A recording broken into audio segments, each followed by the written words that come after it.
ஒரு 4 acre empty land ஒன்று sales வந்துருக்குதுங்க.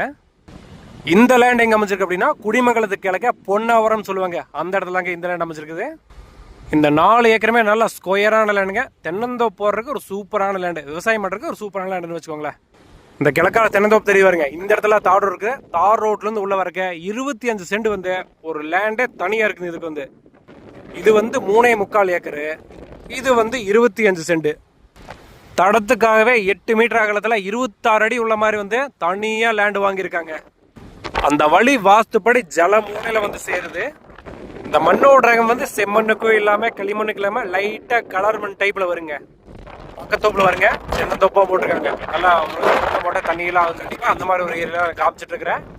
இந்த லேண்டுக்கு மேலே டவர் கிராஸோ பாறையிலோ எதுவுமே கிடையாதுங்க. நல்லா பிளெயினாக இருக்குது. வந்துட்டு நிறைய பேர் வந்து அக்ரிகல்ச்சருக்கு வெறுங்காடு தோலை விட்டுருங்க. இந்த வெறுங்காடில் வந்து மொத்தமாக சேர்ந்து 1,30,00,000 சொல்லியிருக்கு.